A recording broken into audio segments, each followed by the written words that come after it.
They don't know how to do that. These are people who can learn and execute something that you're intelligently telling them to do, right? You're saying this is the best way to explain the problem we solve and why they should solve it and how we do it. Da, da, da. Follow this plan, follow this framework, follow this playbook, whatever, right? And let's rehearse and practice over and over and over so you know how to do it the right way.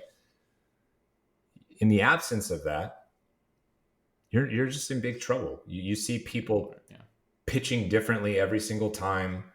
You see people, starting a demo on this feature, and then later in the afternoon they start the demo on this other feature.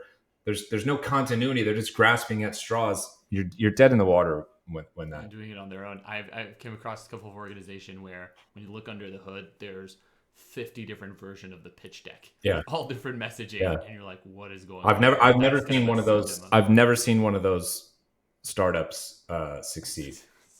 Yeah, exactly. Never. That's interesting. So, I mean, ultimately, to your point, it starts at the top. If the leadership doesn't have shit figured out, I mean, there's no way to expect the team under to be able to do a good job. If they have things figured out, but they don't necessarily have the process in place to be able to decimate that messaging, train them, coach them, etc. Then it's also not good. But you need both. That's right. Like you can't get started if you don't understand the messaging. If you understand the messaging but haven't figured out how to disseminate it to the team, then you're only going to grow to a certain point. If you disseminate the message to the team but have no good process, then you can only grow to that point. So there's all these like stagnation points you're going to run into, right? It's like you can't hit the first million with no messaging. You can't hit the $5 million marker if you can't get other people to learn the messaging.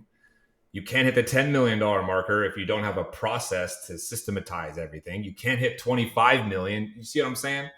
Yeah. There's all these kind of inflection points, and they require more and more clarity in that strategy set from the top, and the ability of those people to teach and train and educate and get buy-in from the people underneath them to follow this process and believe that it will work.